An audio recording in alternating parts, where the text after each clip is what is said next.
Assalamualaikum warahmatullahi wabarakatuh. Perkenalkan, di sini saya Herman Yulianto dan teman saya Ikdima Marika Saputra. Kami dari perwakilan kelompok dari kelas komunikasi dan negosiasi akan mewawancarai seseorang yang luar biasa sekali bagi kami ya Mas Dika ya. Iya. Oke, di sini saya dan Mas Dika ini akan memandu buat wawancara pada kali ini. Bagaimana? Saksikan video kali ini. Oke, sebelum masuk pada inti pembahasan yang nantinya lebih dalam mengenai pembahasan yang satu ini, alangkah baiknya kita kenalan dulu nih sama pembicara kita pada kali ini. Mungkin bisa kenalan dulu Mas, monggo Mas ya. Jelas, sebenarnya perkenalkan saya Amar, saya adalah digital marketing dan marketing untuk PT Insan Nusantara Sinergi. Nah, langsung. Iya, langsung aja dijelasin kepada teman-teman semuanya apa yang PTNS ya. Kemudian di sini saya sebagai salah satu pendiri untuk PT Insan Nusantara Sinergi juga dan sebagai karyawan juga. Nah, untuk PT Insan Nusantara Sinergi ini adalah perusahaan besutan alumni Institut Pertanian Stiper Yogyakarta. Nah, jadi di dalam perusahaan tersebut yang memproduksi produk-produknya adalah alumni Stiper. Jadi bisa dikatakan bahwa PT Insan Nusantara Sinergi itu adalah perusahaan alma mater alumni Stiper Yogyakarta. Oh iya Mas, mungkin bisa dijelasin pada teman-teman semuanya Mas, sejarahnya awal berdirinya itu seperti apa, terus sehingga Masnya juga bergabung gitu. Nah, jadi kita komunitas alumni Stiper atau lebih dikenal dengan SAI, Sinergi Alumni Stiper, itu punya komunitas yang kekeluargaannya sangat erat. Nah, saya termasuk salah satu alumni Stiper Yogyakarta yang tergabung di dalam itu. Dan orang-orang yang tergabung di dalam itu juga para pelaku usaha juga, kemudian karyawan juga ada di sana. Tetapi kan mereka kan juga kadang punya produk ya. Punya produk. Jadi semisal ini minyak kelapa, ada beras organik, ada madu. Nah, jadi karena kita punya masing-masing orang punya produk dan waktu di pasaran, akhirnya kita bangun perusahaan yang menaungi produk-produk tersebut, dan itulah cikal bakal berdirinya PT Insan Nusantara Sinergi, yang mana produk-produk di dalam itu produknya alumni Stiper. Nah, gitu. Oh, jadi itu semacam ini ya Mas ya, dari beberapa alumni itu punya produk-produk di atasnya itu ada itu tadi PT Insan Nusantara. Oke. Sebelumnya ada websitenya nggak Mas? Mungkin buat teman-teman yang mau mengunjungi websitenya gitu. Untuk websitenya ada, itu PT Insan Nusantara Sinergi atau Inscorporation. Nah, itu bisa dicari yang nanti ada di Google. Oke. Mungkin nanti kami cantumin di link. Sama ini Mas, mungkin sebelum kita masuk lebih dalam lagi Mas, itu mungkin Masnya bisa jelasin dulu nih. Ini kan ada di depan kita udah ada produknya nih Mas. Mungkin keunggulannya gitu Mas kepada teman-teman semuanya. Nah, jadi kita PT Insan Nusantara Sinergi ini memang perusahaan, bisa dikatakan perusahaan FMCG, jadi perusahaan retail seperti contoh Unilever, kemudian Mayora dan lain-lain, itu perusahaan retail. Nah, sama seperti halnya kita juga perusahaan retail. Jadi produk yang dijual itu adalah produk-produk fast moving. Seperti ini minyak kelapa. Ini ada beras organik, ada madu, dan ada produk-produk lainnya juga yang di luar sana. Nah, produk ini biasanya kita temui di pasar-pasar GT dan MT ya. GT itu General Trade, MT itu Modern Trade seperti Superindo dan lain-lain. Nah, produk kita ini kan ada minyak kelapa nih. Ini walaupun minyak biasa ya kalau orang lihatnya, tapi ini ada minyak sehat yang notabene yang mengkonsumsi ini orang-orang yang menengah ke atas. Nah, karena harganya pun lebih mahal dibanding minyak kelapa. Kan ini satu botolnya kan 40.000. Nah, kalau minyak biasa kan bisa dapat berapa liter gitu ya. Nah, beda memang. tapi ini minyaknya minyak sehat. Dan yang kedua itu ada beras organik. Nah ini kebetulan kita untuk pusatnya itu di Jakarta,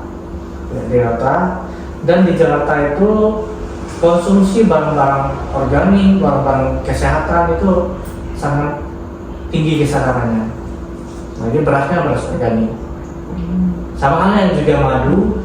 Madu ini kalau orang-orang yang tahu akan kesehatan itu mereka mengurangi konsumsi gula. Nah mereka lebih mengkonsumsi madu. Nah gitu. Tapi pernah digula Dengan gula. Terus ya ada beberapa produk lainnya juga. Jadi teman-teman di rumah nanti bisa ceknya di websitenya aja lah ya, bisa lebih lengkapnya. Oke. Sama apa namanya, kita mungkin langsung masuk pada inti-inti aja ya Mas. Boleh. Kan perkenalan udah nih, Udah. Masnya udah, ditanya udah, kita langsung masuk ke inti. Ya. Jadi untuk pertanyaannya nih Mas, berkaitan dengan komunikasi dulu ya Mas. Nah, di dalam suatu perusahaan pasti kan ada yang namanya komunikasi itu tadi Mas. Nah, bagaimana sih Mas caranya untuk mencapai tujuan dari komunikasi itu tadi? Mungkin kan ini tadi kan banyak dari perusahaan A, B, C gitu, terus pada akhirnya jadi satu itu tadi. Itu bagaimana Mas cara untuk meningkatkan komunikasi ini? Jadi kalau komunikasi ini kan pertanyaan masih umum ya. Umum banget. Nah jadi komunikasi kan kita lebih spesifiknya lebih banyak lagi kan. Komunikasi dengan customer, komunikasi dengan atasan, komunikasi dengan bawahan, komunikasi dengan teman-teman. Nah mungkin kita spesifikasi lagi kan. Misal saya contoh komunikasi ke calon customer. Nah, ke calon customer itu beda sama kita komunikasi dengan atasan atau bawahan. Komunikasi dengan calon customer itu kita lebih ke lebih ke mengetahui apa sih yang dibutuhkan sama calon customer kita ini. Nah, untuk mencapai komunikasi itu biar efektif, kita harus paham dulu background calon customer kita seperti apa. Nah gitu kan. Terus keluhannya seperti apa, masalahnya apa, barulah kita masuk ke produk kita. Nah jadi terjalin satu komunikasi yang efektif di sana gitu kan. Nah makanya kalau kita nggak mencari terlebih dahulu, kita semisal kita mau ketemu calon customer ya, kita nggak mempelajari dia masalahnya apa, kemudian dia keluh kesahnya gimana gitu kan.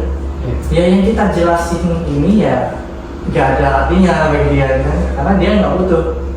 Makanya kita perlu tahu dulu, kita komunikasi ke customer, atasan, bawahan, atau ke kerabat. Gitu. Jadi harus tahu dulu backgroundnya seperti apa. Baru nanti kita masuk di situ ya. Betul. Oke. Nah ada yang menarik nih Mas. Dulu ini kan sebelum perusahaannya itu dibentuk kan dari suatu komunitas gitu. Dan ternyata di dalam komunitas itu sehat gitu, artinya ada banyak pengusaha di dalam situ. Nah itu bagaimana Mas cara berkomunikasi antara satu pengusaha ke pengusaha lain untuk menyatu menjadi satu? Nah jadi kan itu komunikasi antar teman ya. Iya. Antar teman biar kita lebih produktif gitu kan, istilahnya kan gak cuma hai nongkrong sana nongkrong sini gitu kan. Iya benar. Nah jadi komunikasi ke teman-teman yang ibaratnya biar kita membangun gitu. Ya itu sifatnya lebih ke motivator. Nah motivator itu kan kita membangun motivasi di diri teman-teman. Motivasinya apa? Motivasinya yaitu apa sih yang bakal kita tuju ke depannya gitu kan. Yang kita bakal tuju itu kita punya visi biar membangun kita punya usaha yang melanglang buana, yang dipakai semua produk oleh alumni bahkan orang-orang umum. Nah itu kan visi-visi kita. Nah untuk mencapai itu kan kita harus memotivasi teman-teman ini. Nah teman-teman ini harus kita mungkin awal-awal bagi yang nggak kenal ya, mereka kita ajak makan dulu, nongkrong dulu. Pas bulan puasa itu ya buka bersama, terus habis lebaran halal bihalal. Nah nanti kan terjalin tuh komunikasi kekeluargaan antara alumni Stifel. Nah setelah itu barulah kita mulai merancang gitu kan, merancang planning ke depan apa gitu kan, ya apa bangun perusahaan apa gimana gitu. Nah kalau kita bikin acara tapi nggak ada donatur kan masa pakai uang pribadi terus. Iya. Nah makanya kita bangun perusahaan biar nanti bisa support kegiatan kita semuanya. Iya. Gitu. Jadi memang banyak trik ya Mas ya. Mulai diajak tadi makan bareng, Makan terus bareng, bukber gitu. hmm. Jadi dikuatkan fondasinya dulu. Fondasinya. Keakrabannya baru nanti membuat perusahaan itu tadi. Iya betul. Oke, mungkin masuk pada tren berikutnya. Mas.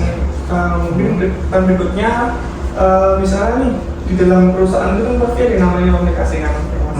Menurut Masnya itu caranya menjalin komunikasi efektif itu gimana konteks bisnis? Untuk Bisa untuk eksternal ataupun internal? Jadi untuk internal perusahaan itu kan kita profesional, kita nggak memandang dia keluarga, nggak memandang dia kerabat, nggak memandang dia alumni, kita nggak memandang. Yang namanya di perusahaan di internal ya kita profesional. Kalau dia salah ya dia salah. SOP-nya udah ada. Dia harus kerja sesuai SOP, kerja sesuai target. Nah, makanya komunikasinya yaitu dia harus paham terlebih dahulu job desk-nya apa, kemudian ya motivasinya udah ada gitu kan. Kalau motivasinya rendah, ya otomatis kita kuatkan komunikasi di motivasinya. Nah, ya kalau untuk eksternal ya itu tadi ke teman-teman ya kita komunikasinya gini gitu kan. Iya. Tergantung target kita apa. Oh iya. Kalau kita bicara. kalau kita targetnya ke calon mertua beda lagi gitu kan. Nah, Bener. ya tergantung market ibaratnya ya semua itu kan market kita ya. Termasuk kita mau menikah ini market kita ya si anak gadisnya gitu kan. Iya. Nah, ya kita harus tahu dulu orang tuanya gimana gitu. Hobinya apa gitu kan. Iya, betul. Oke Mas, lanjut ya Mas ya. Ini masih soal bahasa. Di dalam komunikasi kan biasa kita mungkin kalau sama teman nih Mas, kita pakai bahasa informal gitu ya, bahasa sehari-hari gitu. Nah, bagaimana sih Mas caranya membedakan bahasa kita di dalam mungkin rapat mungkin, terus di luar rapat Iya. gitu. Jadi kayak macam penggunaan bahasa formal sama informal gitu. Nah kalau di perusahaan memang umumnya pakai bahasa formal ya.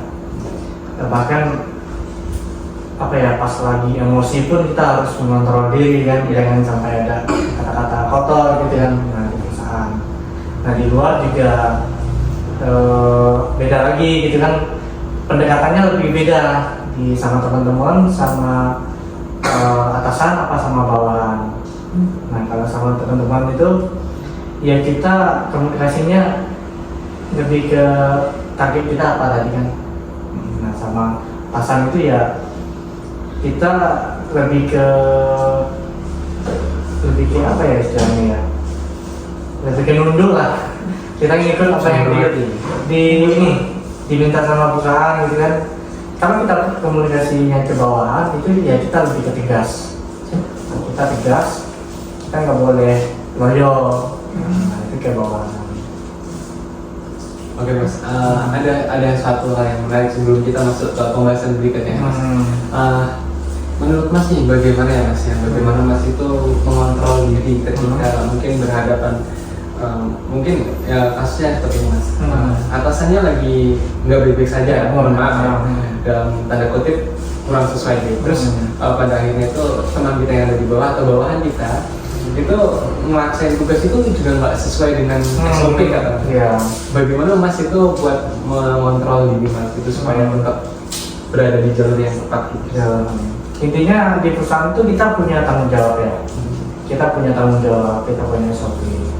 Ya udah, semisal telepon kita lagi bertengkar, lagi berantem di luar sana, tapi kan kita punya tanggung jawab profesional gitu kan. Ya, kita kerjakan apa yang kita kerjakan. Atasan juga sama. Semisal kita salah, ya udah kita bela tapi melalui data. Nah, kita nggak asal, oh kamu salah, terus kita membela gitu kan. Kita nggak ada data mau membela gimana. Tapi kalau kita punya data, kita tahu nih salah kita di mana.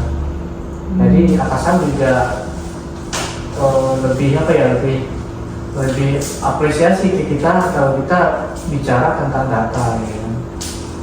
Jadi walaupun atasan kita lagi gak mood, bawahan kita lagi tengkar gitu kan, yang penting kita tanggung jawab kita ada di sana.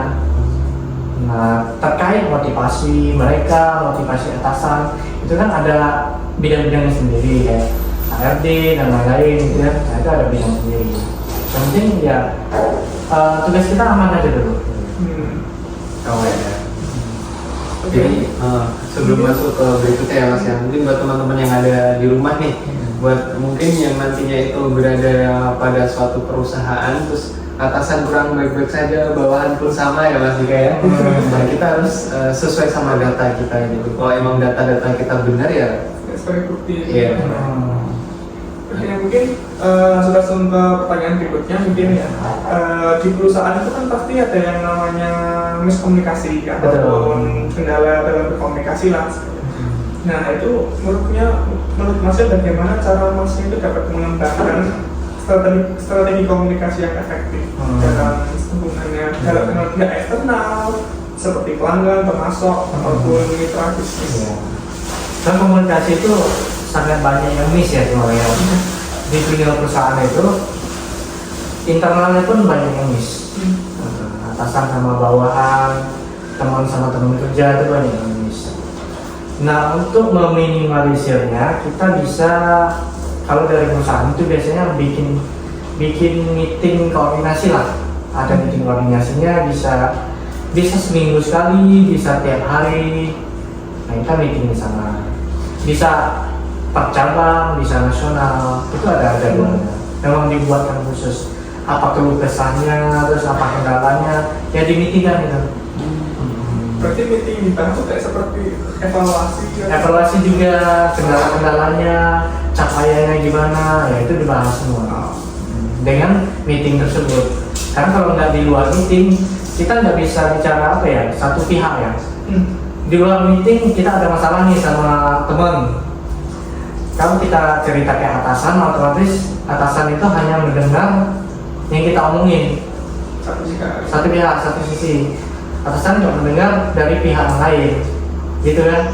Tapi kalau meeting koordinasi, yaitu atasan atau yang bertengkar atau yang pacaran, ya semua ada di situ. Semua kita harus di-clearkan, gitu. Oke, lanjut ya Mas ya. Oke, mungkin lanjut aja dulu Mas ya. Nah, di dalam mungkin ya Mas ya, di dalam perusahaan itu kan banyak dari berbagai latar belakang dan mungkin dari luar, mungkin ada teman-teman dari Indonesia Tengah, Barat, Timur juga kan. Nah itu gimana sih Mas caranya untuk menyatukan pemikiran itu tadi sama cara mengkomunikasikan antar budaya, kan budaya satu sama lain pasti beda ya Mas ya. Iya. Ya kalau di perusahaan kita itu karena alumni Stiper ya, itu memang tiap daerah itu kan ada di Sabang dan Merauke kan ada. Nah, otomatis mereka yang mendengar perusahaan ini pasti kepengen nih, baik itu jadi reseller ataupun konsumsi secara pribadi. Nah, mereka kan kalau untuk reseller ya mereka pasti budayanya beda sama budaya orang-orang Jogja, beda sama budaya Jakarta gitu.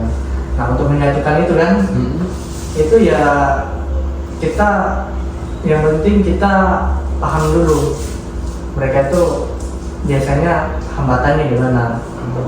Ya kan biasanya tentang hambatan aja. Iya. Ya, terkait dia mau jualannya sambil teriak-teriak, mau halus kayak orang Jogja gitu kan, Yeah. itu bebas kan mereka. Terus mau ikut politik ini, politik itu ya mereka silakan. Tapi hambatannya apa? Hambatan itu yang kita pecahkan. Nah itu orang Jakarta juga, orang Jakarta kan apa ya, kayak antusias tapi sikut menyikut antara teman kerja kan ada kencang banget, karena di sana kan lebih ke banyak budaya, banyak suku di sana kan. Nah itu lebih tantangannya lebih besar lagi, beda sama orang-orang Jogja. karyawan Jogja, itu kan satu suku ya, istilahnya ya satu pemikiran lah. Nah kalau Jakarta tuh lebih tantangannya lebih besar lagi karena beda-beda tadi. Ya, intinya apa masalahnya apa, ya itu kita pecahkan. Hambatannya ya itu pecahkan. Iya, benar-benar.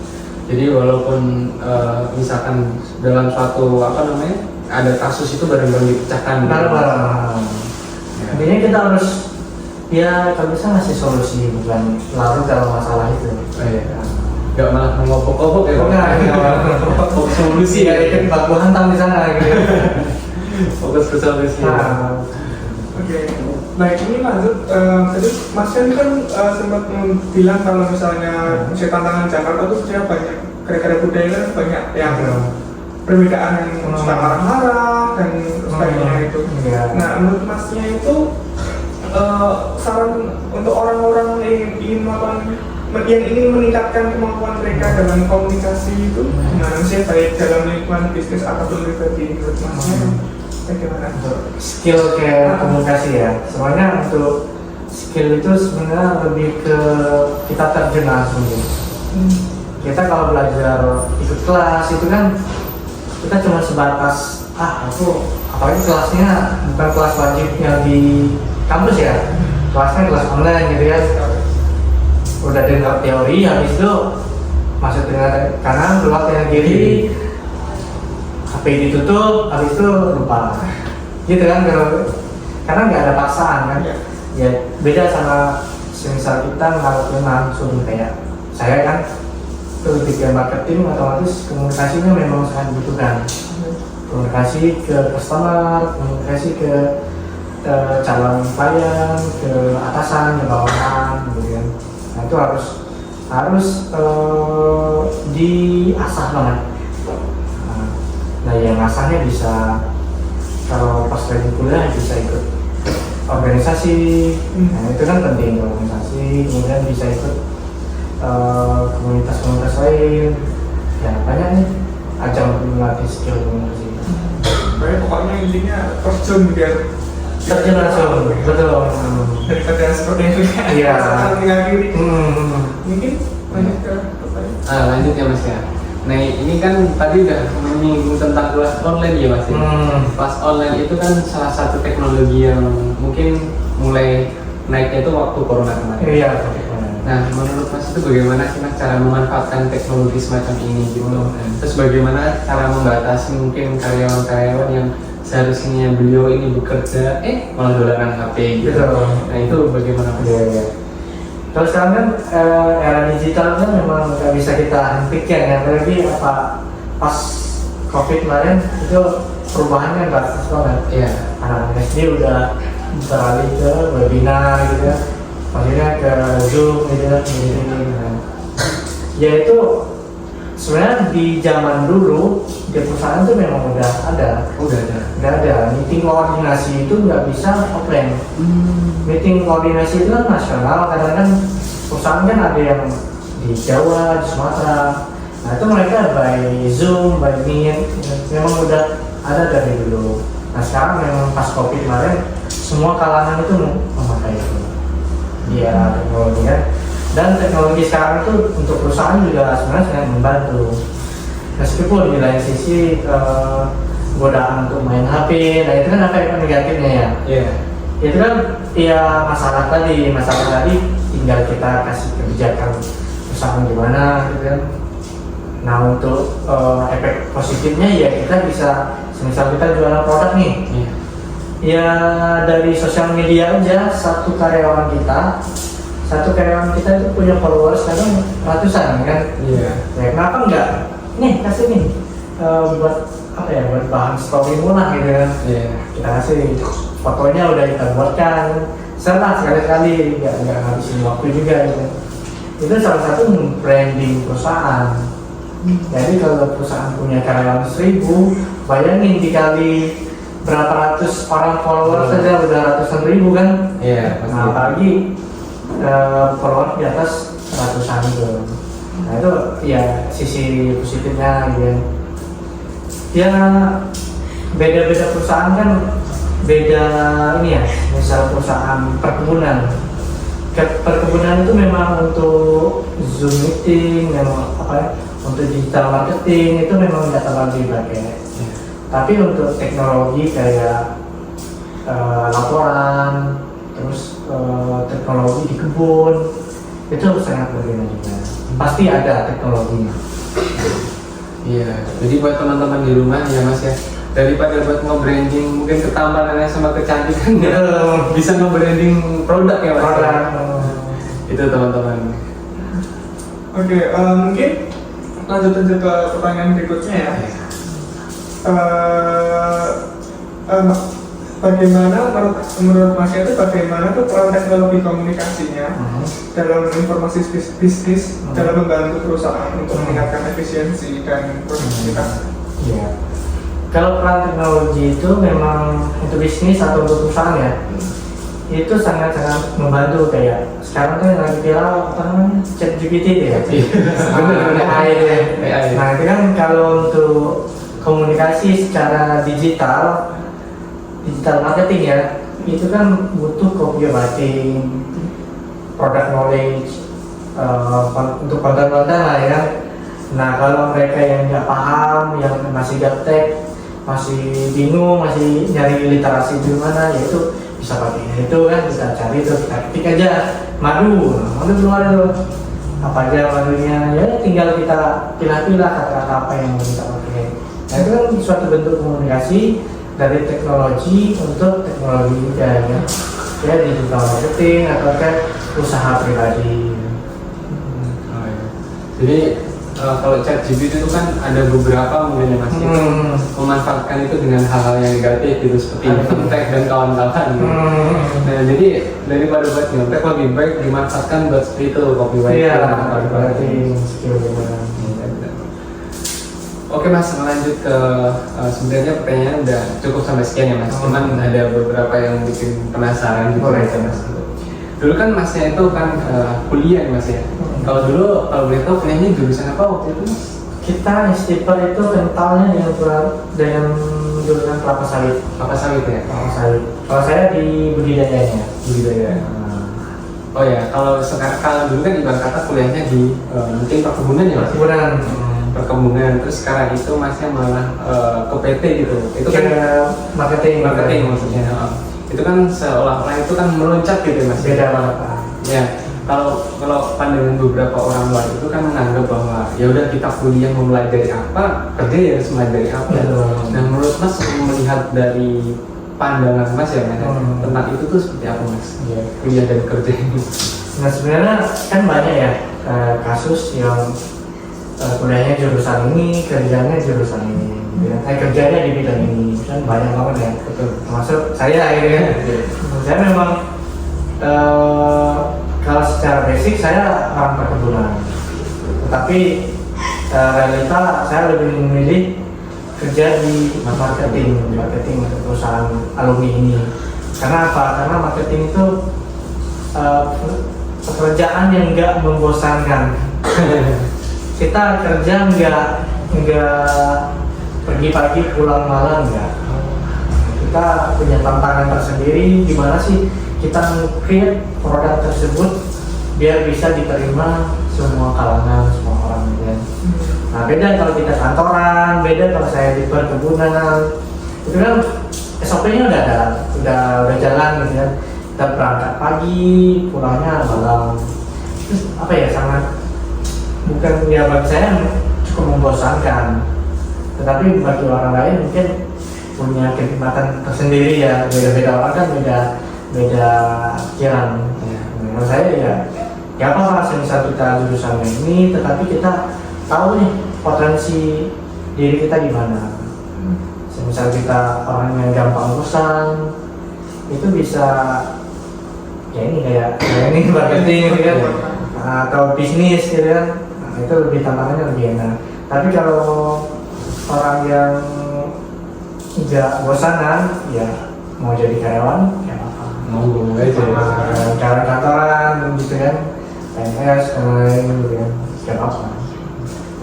Oke Mas, terus waktu kuliah dulu Mas, itu mungkin Mas ada ini apa namanya kayak macam ikut organisasi apa yang mana pada akhirnya itu membantu Mas dalam bekerja sekarang.